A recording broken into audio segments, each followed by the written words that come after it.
네, 여러분들 만나서 반갑습니다. 오늘 또 아침 모닝 브레드 시작하도록 하겠습니다. 우리 같이 기도하고 시작하겠습니다. 아버지 하나님 감사하고 찬양합니다. 또 오늘 이렇게 모닝 브레드를 통해 하나님의 말씀을 묵상할 수 있게 해주셔서 감사합니다. 아버지 하나님, 이 말씀을 통해 우리가 힘을 얻게 하여 주시고 하나님과 더 가까울 수 있도록 도와주시고 하나님을 알 수 있도록 도와주십시오. 감사하며 예수님 이름으로 기도합니다. 아멘. 네, 제목이 조금 잠긴 건데 우리 지난주였죠. 지난주 우리가 사도행전 15장 말씀을 읽으면서 정말 어쩌면 교회에 성령님께서 임하시고 또 교회에 계속 성장이 일어났는데 어쩌면 가장 위기 상태였을 수도 있겠다. 이제 이것은 다른 문제는 아니고 신학적인 문제. 그래서 안디옥 교회가 계속 이제 이방 성도들이 몰려오고 부흥하고 그다음에 정말 성장하고 있는데 이제 유대교 크리스천들, 그러니까 예수님을 믿고 있지만 또한 크리스천 하나 구원을 받으려면 예수님을 믿는 것 플러스 해서 네가 유대인이 되어야 된다. 또 유대인이 된다는 것은 네가 할례를 받아야 되고 그리고 모세의 율법을 지켜야 된다. 그래서 그 모세의 율법 중에 아주 중요한 것은 뭐냐면 안식일을 지키고 플러스 다른 율법을 지켜야 된다라고 하는 이 이야기를 하는 유대인들이 안디옥 교회에 갔고 그리고 그 안디옥 교회에서 굉장히 큰 변론이 있었고 토론이 있었고 그다음에 굉장히 심각하게 싸우다가 결국 문제를 해결하지 못하고 이제 이 문제를 예루살렘 공회에 이제 이 문제를 제소하게 되죠. 그러면서 이 예루살렘 공회에서 어떻게 이 문제가 해결되어 가는지를 우리는 이제 지난주에 사도행전 15장을 읽으면서 우리가 같이 공부를 했습니다. 정말 하나님은 신실하신 하나님이십니다.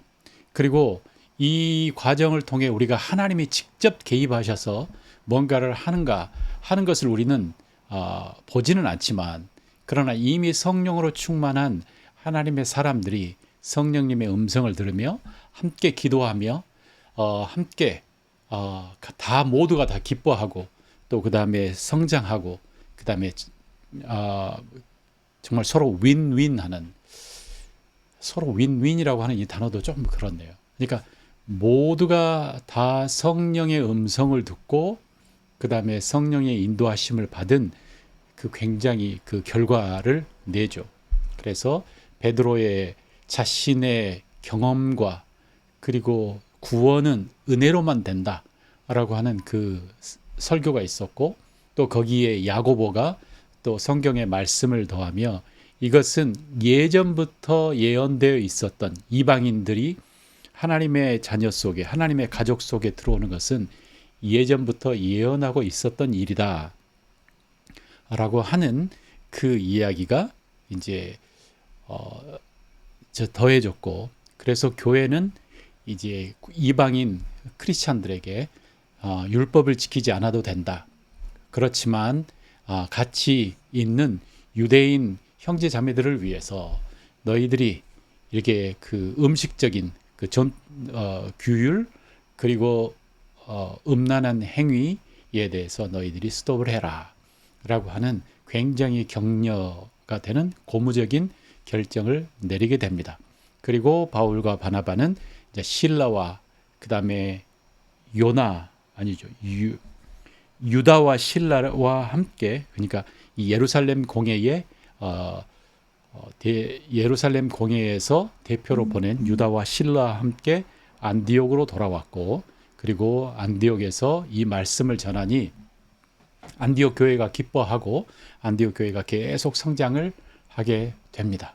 그러면서 우리 지난주에 이야기했던 게 정말 성숙한 크리스찬 그리고 굉장히 성숙한 결정 그 성숙한 결정은 뭐냐면 자신의 신학적인 이론과 생각들을 다 가져오지만 결국 성령 하나님의 음성에 귀를 기울이고 마음의 중심을 살피며 마음의 중심을 살피며 성령 하나님의 음성에 귀를 기울이며 그것에 결정을 한 굉장히 성숙한 결정을 내렸다라고 말씀드렸습니다.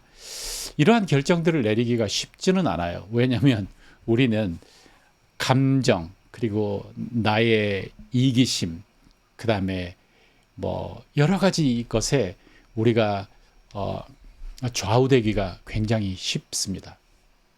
그렇지만 그 다른 것에 좌우되지 않고 진짜 성령님의 음성을 들으면 정말 이렇게 지혜로운 결정을 내리게 되는 것 같습니다. 자, 그래서 지난주에는 굉장히 성숙한 크리스찬이라고 했는데 오늘 본문을 보면 그것이 싹 사라집니다. 무슨 일이 일어나냐면 바울과 바나바가 싸웁니다. 정말 이렇게 성숙한 크리스찬이고 그 다음에 초대교회의 정말 대표적인 리더였던 바울과 바나바가 싸운다. 그래서 그 바울과 바나바가 싸워서 결국 갈라지게 된 그러한 사건을 우리는 오늘 읽습니다. 자, 그러면 사도행전 15장 36절부터 41절까지를 읽으며 무슨 일이 있었는지 같이 한번 공부해 보도록 하겠습니다. 며칠 후에 바울이 바나바더러 말하되 우리가 주의 말씀을 전한 각 성으로 다시 가서 형제들이 어떠한가 방문하자 하고 바나바는 마가라 하는 요한도 데리고 가고자 하나 바울은 밤빌리아에서 자기들을 떠나 함께 일하러 가지 아니한 자를 데리고 가는 것이 옳지 않다 하여 서로 심히 다투어 피차 갈라서니 바나바는 마가를 데리고 배를 타고 구브로로 가고 바울은 실라를 택한 후에 형제들에게 주의 은혜의 부탁함을 받고 떠나 수리아와 길리기아로 다니며 교회를 경고하게 하니라 라고 성경은 이야기하고 있습니다. 자, 그 이야기의 발단은 바로 이제 바울과 바나바가 안디옥에 있으며 그들이 계속 주의 말씀을 가르치고 전파하는 이 사역을 열심히 하며 교회가 부흥하던 어느 때에 이제 몇 년이 한참 지났죠. 그런 때에 이제 바울이 바나바에게 이전에 우리가 전도했던 그곳, 그 지방을 돌아다니며 형제들이 잘 있는지 우리가 좀 보러 갑시다 라고 이야기한 거죠. 매우 타당하죠. 전도를 하고 그 다음에 그 전도의 열매로 하나님의 자녀가 된 그 사람들은 바울에게 어쩌면 정말 자신의 자식과도 같은 그러한 사람들이었을 거라고 생각합니다. 이건 우리도 다 경험하고 있는 것 아닙니까? 그러니까 내가 누구에게 말씀을 전하고 그리고 그가 성장하도록 돕는 그 사람은 나의 영적 자녀 같은 것이죠. 그래서 나는 그를 생각할 때 정말 애처롭고 그리고 도와주고 싶고 이런 마음이 영적 아비의 마음이라고 생각합니다. 진짜 바울과 바나바는 영적 아비의 마음을 갖고 그곳을 다시 돌아가 보기를 원하는 거죠. 그런데 이것에 대해서는 둘이 동의를 하지만 무슨 일이 있었냐면 바나바라고 하는 사람은 마가를 데리고 가고 싶었어요. 근데 여기서 마가란 누구냐? 우리가 14장, 15장을 읽으면서 우리가 알고 있지만 여기서도 이야기하고 있습니다. 왜 바울이 마가를 데리고 가는 것을 거절을 했는지. 이 38절에 밤빌리아에 갔는데 거기서 마가가 자기들을 떠나 함께 일하러 가지 아니하고 바울과 바나바를 떠나버린 사건이 있었죠. 1차 전도 여행에. 그러니까 이 마가라고 하는 이 청년이 굉장히 미성숙했던 것 같아요. 그래서 그 안에 열정은 있죠. 그리고 그의 부모님도 굉장히 성령 충만한 신실한 크리스찬이었고 그래서 그가 이제 바울과 바나바를 따라서 이제 안디옥에 와서 열심히 같이 그곳에서 있다가 전도 여행을 간다고 하니까 거기까지 따라왔는데 그 전도 여행 속에서 그 항해의 그 어려움 계속 걸어야 되고, 그 다음에 어디에서 잘지, 무엇을 먹을지에 대한 그러한 확신도 없고, 또 그 다음에 위험도 당하고 하는 그러한 것들을 계속 경험하면서 아마 마가가 더 이상 못하겠다, 한계다, 이렇게 생각을 한 것 같아요. 그래가지고 어느 순간 이 밤빌리아에서 이제 도망간 거죠. 이것에 대해서 바울은 이렇게 신실하지 못한, 이렇게 연약한 사람과 함께 갈 수 없다. 이 여행은 정말 생명을 걸고 가는 사명의 어떤 여행인데, 다시 마가가 우리하고 같이 갔다가 마가가 또 중간에 우리를 떠나버리면 정말 그때 그 좌절감, 정말 이게 굉장히 큰 타격이지 않겠습니까? 그래서 할 수 없다, 데리고 갈 수 없다 라고 이야기를 했는데, 바나바는 좀 다른 입장을 가지고 있었던 것 같아요. 그래서 바나바의 원래 의미가 위로의 사람이지 않습니까? 그러니까 그 바나바는 그 마가가 그 이제 결국 안디옥에서 만났고, 안디옥에서 다시 그를 지켜보며 그가 변화되고 성장하고 성숙하는 모습, 그 다음에 그 자신이 떠났던 것에 대한 후회하는 것들을 보면서 아, 이제는 이 사람들 다시 데리고 갈 만하다라고 그렇게 생각을 했을 수도 있겠죠. 그런데 이에 대해서 39절에 보면 서로 심히 다투고 피차 갈라섰다 그랬습니다. 그러니까 심히 다투었다. 보통 다툰 게 아니고 심히 다투었다. 여기 영어 보면 they had such a sharp disagreement. 아주 심각한 서로 다른 생각을 가지고 있었다. 그러니까 같이 갈 수 없는 상태가 된 거죠. 그러면서 바나바는 마가를 데리고 배를 타고 구브로로 가버렸어요. 그러니까 먼저 바나바가 마가를 데리고 구브로로 가버린 거죠. 여기서 한번 우리 그 그림을 한번 보도록 하겠습니다. 지도. 자, 우리의 지도를 보면, 네, 여기에 이제 안디옥에서 이제 실루기아라고 하는 항구로 내려와서 이제 구브로로 갔다가 구브로에서 아탈리아, 그 다음에 버가, 자, 그리고 루스트라, 이렇게 갔던 것이 첫 번째 전도 여행이었는데, 이 아탈리아 그리고 이 근처에 있는 밤빌리아에서 밤빌리아가 또 여기입니다. 네, 밤빌리아에서 마가이가 도망가 버린 거죠. 그래서 이제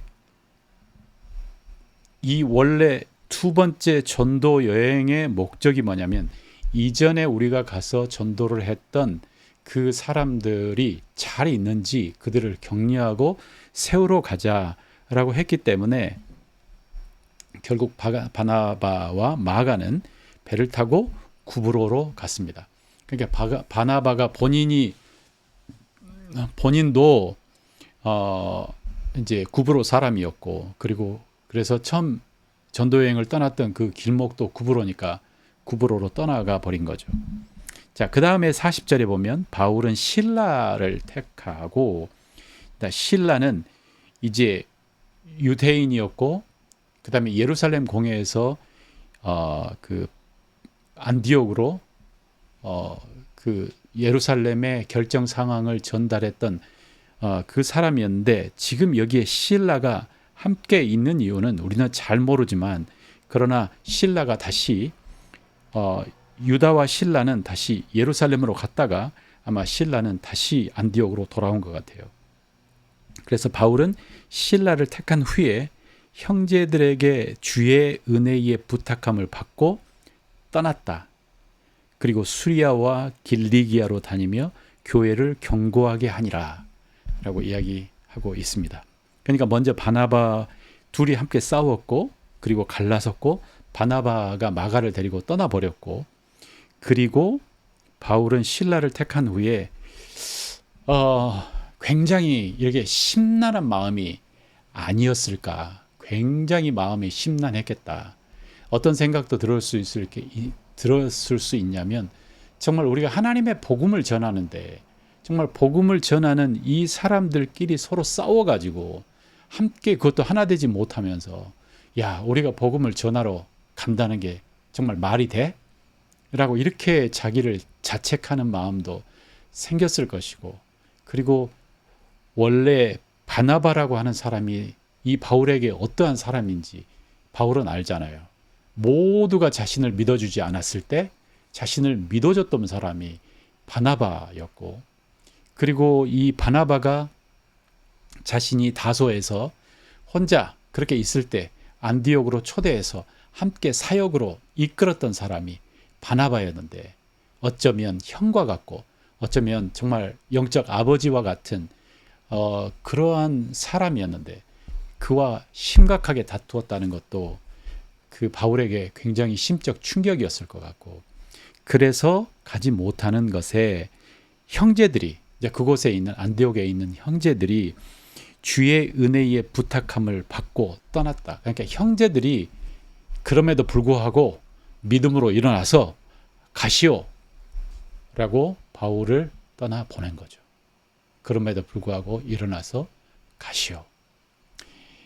우리가 인간 이 세상을 살아가면서 정말 교회 안에서 정말 서로 상처받고 또 상처 주고 하는 일이 없으면 좋겠지만, 특별히 함께 사역을 하면서 이런 일이 없으면 좋겠지만, 그러나 우리가 다 인간인지라 우리에게는 연약함과 우리에게는 실수와 우리에게는 부족함이 다 있습니다.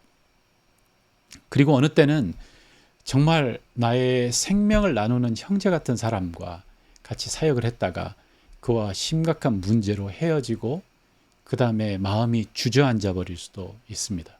그래서 선교지에서 이 선교사들이 떠나는 이유 중에 넘버 원이 선교사들 사이의 갈등 문제라고 하지 않습니까? 이처럼 서로의 관계에서 심각한 아픔을 당하고 정말 무너졌을 수도 있는 그런 마음인데, 바울과 또 그 다음에 그 교회 안디옥에 있는 형제들은 이렇게 이야기한 거죠. 그럼에도 불구하고 믿음으로 일어나시오 라고 바울에게 이야기한 거죠. 그럼에도 불구하고 일어나세요. 이게 굉장히 중요한 힘이라고 생각합니다. 믿음으로 한다라고 하는 거죠. 그러니까 우리의 감정적으로는 무너져서 못할 것 같아요. 그리고 내 자신을 보니 너무나 초라해요. 내 자신을 보니 정말 이게 너무나 비참해요. 그런데 주일이 다가와요. 주일이 다가오고 내가 아이들을 섬겨야 되고, 주일이 다가와서 내가 찬양을 해야 되고, 주일이 다가와서 내가 설교를 해야 되고, 뭐 그런 거 있잖아요. 주일날 당일 아니면 토요일날 갑자기 아내와 싸워요. 아이들과 싸워요. 그래가지고 내 마음에 은혜가 싹 사라져 버린 것 같아요. 정말 못할 것 같아요. 야, 이것은 거짓말이다. 이러한 상태로 내가 교회 가서 내가 찬양을 해? 이러한 상태로 내가 정말 저 사람에게 하나님의 말씀을 전달을 해야 돼? 이러한 상태로 서로 사랑하라고 이야기할 수 있겠어? 라고 하는 그 무너지는 마음인데, 우리는 그럼에도 불구하고 일어나서 믿음으로 걸어가는 것을 배워야 돼요. 그럼에도 불구하고 믿음으로 일어나는 것을 배워야 해요.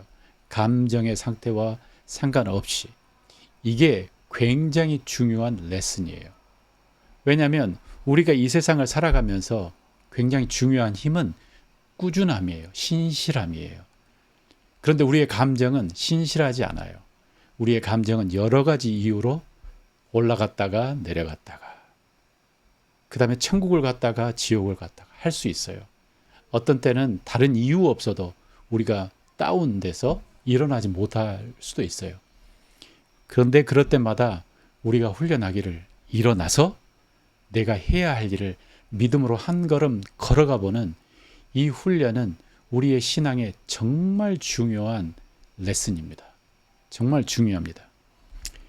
자, 이렇게 바울은 정말 마음이 좌절된 상태에서도 다시 실라를 데리고 형제들의 부탁함을 받고 이제 떠납니다.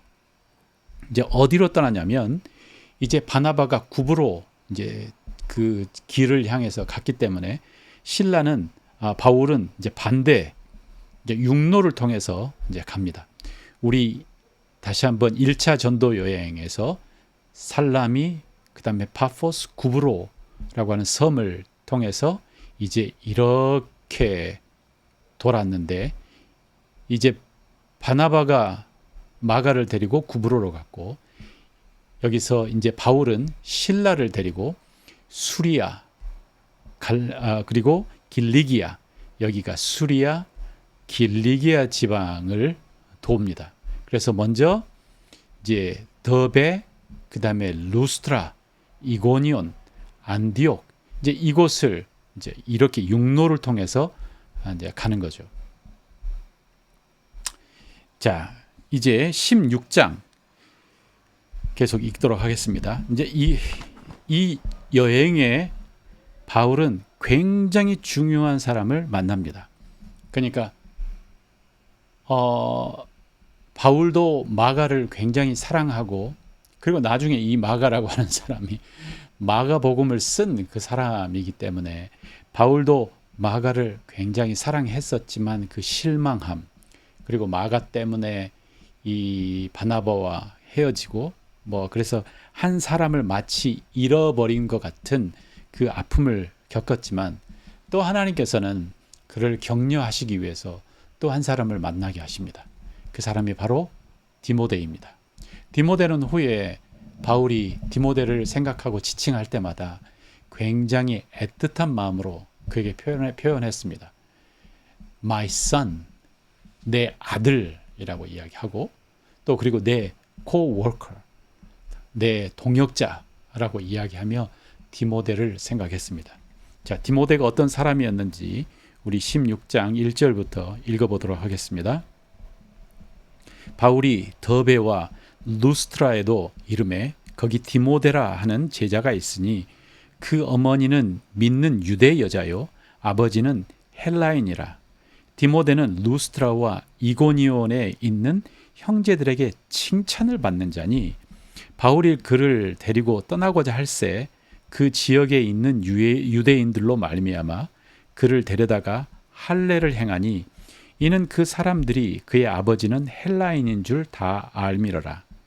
여러 성으로 다녀갈 때에 예루살렘에 있는 사도와 장로들이 작정한 규례를 그들에게 주어 지키게 하니, 이에 여러 교회가 믿음이 더 굳건해지고 수가 날마다 늘어가니라. 아멘. 자, 이제 바울이 더베, 루스트라로 이제 다시 이제 전도 여행을 합니다. 자, 그리고 루스트라의 이름에, 자, 여러분이 이 지난주 성경 우리 사도행전을 같이 공부했다면 루스트라가 어떤 곳인 줄 기억하실 거라고 생각합니다. 이곳이 어디냐면, 바울이 가서 일단 이고니온에서 이제 바울이 그 유대인들이 굉장히 반란을 일으키고, 그다음에 적대시함으로 이제 거기서 떠나서 루스트라로 갔고, 이제 루스트라에서 그곳에서 이제 앉아서 일어나지 못하는 장애인을 이제 바울이 이제 고치죠. 그리고 그 장애인 때문에 장애인이 그 막 행복해가지고 막 하는 그 모습 때문에 사람들의 이목이 집중되고, 그리고 루스트라에 있는 그 제사장, 그러니까 하나님을 믿는 제사장이 아니고 거기에 있는 제우스 신과 그리스 신화에 나오는 신들을 섬기는 그들이 와서, 와, 이 사람은 제우스다, 이 사람은 헤르메스 누구죠? 네, 네, 헤르메스다라고 하면서 막 제사 절을 하려고 하지 않습니까? 그러다가 나는 똑같은 사람이다, 이런 일이 일어났던 곳, 또 그리고 이고니온, 루스트라 유태인들이 함께 모여가지고 죽을 뻔하는 곳, 바로 이것이 루스트라입니다. 그런데 이 루스트라에서 죽을 뻔한 그 일이 있었음에도 불구하고 바울의 그 뿌렸던 그 씨앗은 정말 이게 없어졌던 걸로 사라져버리지 않았던 거죠. 여기에 누가 있었냐면 디모데라고 하는 제자가 있었다라고 이야기합니다. 디모데. 그리고 디모데의 출신이 아니고 디모데는 어떤 사람인지 여기서 이야기합니다. 어머니는 유대인 여자요, 아버지는 헬라인이라. 그리고 후에 우리는 이 디모데의 가족 이야기도 압니다. 디모데 후서를 읽어보면 디모데의 어머니 유니게, 그리고 외조모 로이스라고 하고, 그리고 이 어머니 외조모와 외할머니와 그리고 어머니가 유대인이고 굉장히 신실한 사람들이었다. 신실한 크리스찬이었다라고 이야기하고 있습니다. 그리고 그의 아버지는 헬라인이었지만 그 아버지의 이름은 우리는 모릅니다. 자, 그리고 이 디모데라고 하는 사람이 또 어떤 사람이었냐면 루스트라와 이고니온, 그러니까 루스트라와 이고니온은 굉장히 가까이에 있는, 그러니까 한 지역, 그곳에 형제들에게 칭찬을 받는 그러한 사람이었던 거죠. 그래서 바울이 디모데야, 우리 같이 전도 여행을 가자라고 이야기하고 이제 디모데를 같이 제안을 하고 전도 여행을 가려고 하는데, 여기에 굉장히 좀 흥미로운 사건이 있습니다. 그 지역에 있는 유대인으로 말미암아 그를 데려다가 할례를 행했다.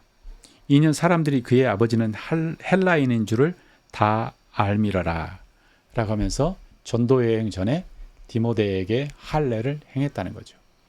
우리가 15장에 보면 어떤 일이 있냐면 이방인들에게 할례 그리고 율법 지키는 것에 대해서 요구하지 말라라고 이렇게 결정이 내려졌지 않습니까? 그런데 바울은 디모데를 데려가기 전에 그를 할례를 한 거예요. 그러면 바울은 자기가 선포하고 믿는 것에 대한 반대 행동을 했나? 여러 가지 이유가 있었겠지만, 먼저 우리가 분명히 아는 것은 이 디모데 바울의 전도 여행의 패턴이 뭐냐면, 먼저 회당에 들어가고 그 다음에 그 회당을 기점으로 그 주변 사람들에게 복음을 전하는 게 바울의 이제 전도 여행의 패턴이에요. 그런데 그 회당에 들어갈 때에 유대인이 아니면 회당에 들어갈 수 없죠. 그러니까 이방인이라도 유대인으로 개종을 하고, 그렇게 개종한다는 것은 할례를 받고, 또 그리고 당시에 할례 받고 세례를 받고 이런 그 절차가 있는 것처럼 그래야만 그 회당에 들어갈 수 있는데, 이 디모데는 디모데는 할례를 받지 않았기 때문에 회당에 들어갈 수 없는 이러한 문제. 그래서 정말 이 선교적인 이유로 바울은 디모데가 할례를 받게 합니다. 그렇지만 우리가 한 가지 더 생각해야 될 것은, 원래 유대인들은, 그러니까 유대인의 디아스포라라고 하지 않습니까? 유대인들이 나라를 잃어버리고 흩어졌을 때에 유대인들에게는 커다란 넘어가야 될, 그리고 풀어야 될 숙제가 있었습니다. 그게 뭐냐면 자신의 그 아이덴티티를 지키는 것이죠.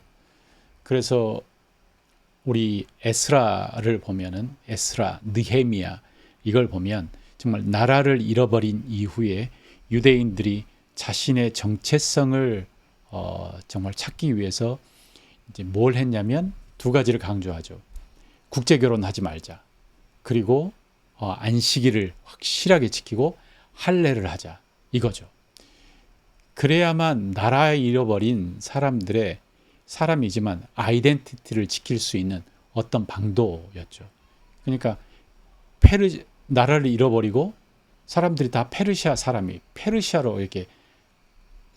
사람이 된 거죠. 그 페르시아 안에는 유대인도 있고, 그 다음에 사마리아 사람도 있고, 그들이 그렇게 싫어하는 사마리아 사람도 있고, 그들 안에는 이방인 여러 족속들이 다 함께 섞여 있는데, 그 중에서 자신의 정체성을 지키기 위해서 안식일을 지키는 것, 할례하는 것, 그리고 이런 것들을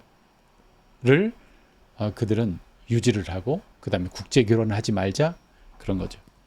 그런데 문제는 이게 국제 결혼하는 일들이 이제 더 많이 일어난 것 같아요.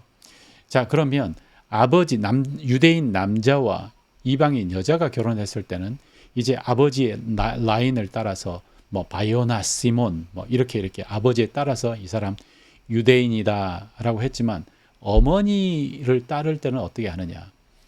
그러니까 이 유태인들은 그 유대인의 그 라인을 정하는 것에 대해서 굉장히 유연했던 것 같습니다. 그래서 어머니를 따를 때는 어머니의 이름을 따라서 유대인이 될 수 있도록 그렇게 아주 옛날부터 우리 한국은 이게 그리 오래지 않았어요. 그래서 한국은 철저하게 북의 사회고 그래서 아버지의 성을 따르고 아버지의 족보를 따르는데 이제 한국도 이제 국제 결혼하는 일들이 일어나고 이제 그러면서 어머니의 성을 따라 어머니의 그 족보 아래 자녀가 들어갈 수 있도록 이제 길이 열린 거죠.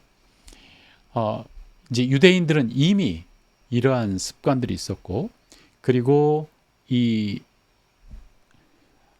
디모데도 이제 엄마가 유태인이기 때문에 이제 엄마의 라인 속에서 유대인이었는데 만약에 이제 이건 제 생각이에요. 만약에 유대인이었다면 이미 디모데는 할례를 받았어야 돼요. 그런데 이 청년이고 이렇게 될 때까지 왜 할례를 받지 않았을까? 라고 하는 생각을 이제 한번 해봅니다. 왜 받지 않았을까요? 왜 할례를 받지 않았을까? 그죠? 그러니까 디모데가 자기 어머니가 유대인이기 때문에 할례를 받았어야 되는데 할례를 받지 않은 이유가 무엇일까? 우리가 정확하게는 알지 못하지만 할례를 받지 않았다고 하는 것은 뭐냐면 나는 유대인이라고 하는 것이 그리 자랑스럽지 않고요. 나는 유대인 안 돼도 돼요. 나는 지금 그냥 이곳에서 나는 헬라인으로 나는 로마 사람인 것으로 나는 더 자신 있습니다. 나는 로마 사람이에요. 이렇게 이야기하지 않았을까? 자신의 유대인의 아이덴티티에 대해서 별로 좋아하지 않았거나 아니면 별로 신경 쓰지 않았거나 그래서 굳이 할례를 받기를 싫어하지 않았을까? 그런데 이 바울의 전도를 통해 디모데가 예수님을 영접하고 그리고 이제 그가 변화가 된 거죠. 이러한 그에게 바울이 할례를 받도록 합니다. 할례를 받도록 합니다. 그러면서 또 제가 읽었던 제가 계속 보고 있는 이 주석 성경에 뭐라고 하냐면 디모데가 자신의 정체성, 그러니까 유대인으로서의 정체성을 확실하게 해주기를 바울은 원했던 거죠. 그래서 네가 유대인으로서 확실한 정체성을 알아라. 로마서 3장 1절에도 이렇게 질문하지 않습니까? 그러면 유대인의 나음이 무엇이냐? 할례의 나음이 무엇이냐라고 이렇게 서두를 이야기를 하며 유태인으로서 물론 이게 할례를 받고 율법을 지킴으로 인해서 구원을 받는 건 아니지만 그 유태인으로서의 그 아이덴티티 그리고 유태인으로서의 하나님의 말씀을 받았던 민족이라고 하는 그 자부심 이런 것들을 디모데에게 확실하게 정리를 해주기를 원했을 것이다 라고 저도 생각을 하고 그 주석에서도 그렇게 이야기를 하고 있는 것을 보았습니다. 그래서 철저하게 디모데가 할례를 받았던 이유는 이것은 선교적인 목적으로 그리고 디모데에게 자신이 유태인이라고 하는 그러한 아이덴티티를 정확하게 해주기 위해 할례를 했다. 바울은 우리가 나중에 이 고린도 어디죠? 고린도 제가 여러분들한테 어디죠? 이렇게 고린도전서에도 뭐라고 이야기하냐면 자신의 아이덴티티에 대해서 바울은 굉장히 확실하게 나는 크리스찬이다. 하나님의 자녀다. 그리고 나는 확실한 자유인이다. 라고 이야기하지만 그는 로마서에 읽어보면 그 자신이 유대인이라고 하는 것에 대한 굉장히 자부심, 그리고 자신의 동족을 그렇게 동족들이 그를 괴롭히고 죽이려고 하고 그렇지만 뭐라고 이야기하냐면 내가 내 생명을 내어줄지라도 생명책에서 내 이름이 지워지고 그들이 생명책에 적히는 그런 복음을 듣는 역사가 있었으면 좋겠다라고 이야기할 정도로 자신의 민족을 정말 사랑했죠. 그렇지만 또 한편으로 바울은 어떤 태도를 보이냐면 나는 이방인에게는 이방인처럼 행동하고 율법이 없는 사람들한테는 율법이 없는 것처럼 행동을 하고 율법 아래에 있는 사람들한테는 나는 율법 아래에 있는 사람들처럼 행동을 하고 유대인들에게는 나는 유대인이 되어서 유대인으로서 그들에게 이야기를 한다. 그러나 이 모든 것의 한 가지의 목적은 무엇이냐? 예수 그리스도의 십자가의 사랑을 전달하기 위해서다. 라고 사도 바울이 이야기합니다. 이제 그리스도 안에 있는 이 십자가의 복음, 새 언약의 복음 안에서 이전에 있었던 민족적 울타리, 그리고 거룩하고 거룩하지 않는 이러한 경계, 신분의 귀족이며 국민이며 이러한 경계들, 이런 것들에 대해서 이것은 절대적인 어떤 가치가 아닌 것을 사도 바울은 확실하게 안 거죠. 절대적인 가치, 진리는 뭐냐면 그리스도 안에서 나는 하나님의 자녀가 되었다. 그리스도 안에서 나는 하나님의 자녀가 된 것이다. 이것이 절대적인 가치. 그렇지만 그 외에 나는 유태인이다. 나는 남자다. 또 나는 헬라인이다. 이런 것들은 그나마 이게 상대적인 것들이라고 하는 그러한 마인드를 바울은 가지고 있었던 거죠. 이것이 바로 우리에게 사도 바울이 이야기하는 자유, 진리 안에서 너희가 자유케 된다. 나는 모든 것이 자유하면 모든 것이 가하다. 그러나 모든 것이 내게 유익이 되지 않는다. 그래서 내가 한 명의 형제들이라도 내가 살릴 수 있으면 나는 이게 내게 자유지만 나는 그걸 하지 않겠다. 라고 하는 이게 사도 바울의 마음의 태도고 자세인 거죠. 이처럼 우리가 이 세상을 살아가며 만나는 수많은 사람들이 있을 것이고, 그리고 다른 사람들이 있는데 그 다른 사람들 앞에서 우리가 정말 자유로우며 우리가 편안하게 행동할 수 있어요. 내가 진리에 확실하게 뿌리를 내리고 자유하다면.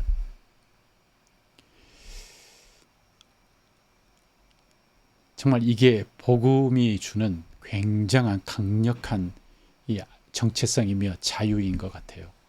여러분들이 그리스도 안에서 정말 자유하시기를 주님의 이름으로 축원합니다. 그리고 믿음으로 사시는 것을 우리가 다 배워가기를 원합니다. 그래서 내가 가끔 부족하고 절망적일 때도 다시 일어나는 거죠. 그럼에도 하나님께서 함께 하셔. 하나님께서 아셔. 원래 내가 부족한 거 하나님께서도 아셔. 그래서 내가 부족하지만 그냥 하나님의 손을 잡고 나는 다시 일어나갈 거야. 일어설 거야. 그리고 믿음으로 그냥 또 뚜벅뚜벅 걸어갈 거야. 이러한 믿음들을 여러분들이 가지시기를 바랍니다. 내가 지금 조금 실망하고 내 자신에 대해서 절망스럽고 정말 나는 언제 성숙해지나 라고 하는 생각이 들 때도 사단이 원하는 것은 내가 거기에 매몰되어서 그 우울함과 나의 자기 비하, 그 다음에 정말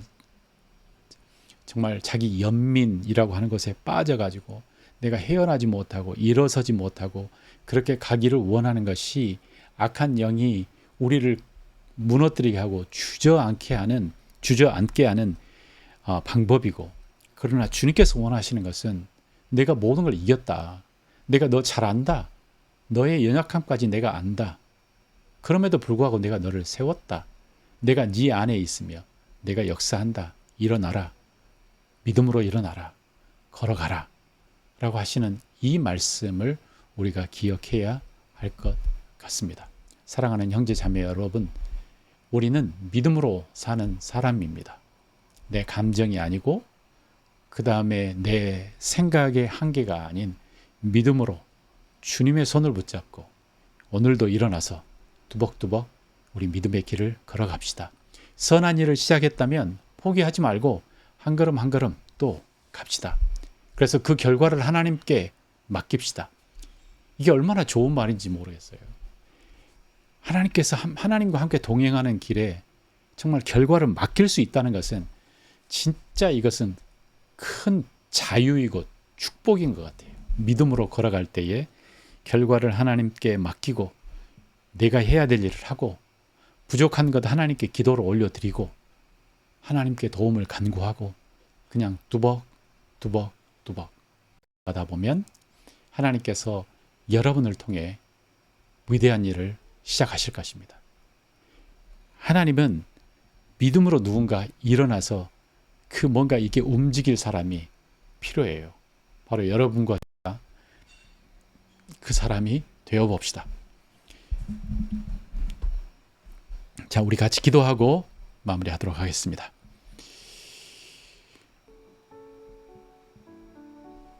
아버지 하나님, 찬양합니다. 경배합니다. 높여드립니다. 좋으신 하나님, 사랑의 아버지 하나님, 능력의 하나님, 아버지 하나님, 그럼에도 불구하고 믿음으로 일어설 수 있는 그 힘을 우리에게 허락하여 주십시오. 내가 내 자신을 볼 때는 너무나 부족합니다. 하나님, 내 인생을 볼 때는 정말 절망스럽습니다. 그러나 지금 나를 구원하시고 나와 함께 하신 하나님이 일어나라 라고 말씀하시기에 다시 일어나 보기를 원합니다. 주님 도와주십시오. 주님 도와주십시오. 주님 힘을 주십시오. 내 능력으로 하는 것이 아닙니다. 내 지혜로 하는 것이 아닙니다. 믿음으로 합니다. 아버지 하나님, 믿음으로 내가 선한 일을 시작했다면 그 결과도 하나님께 맡겨드리고 좌절스러운 내 모습에도 불구하고 다시 한번 일어나 하나님 걸어가 보렵니다. 주님 도와주십시오. 주님 함께하여 주십시오. 주님 찬양합니다. 주님 경배합니다. 예수님의 이름으로 기도합니다. 아멘. 아멘.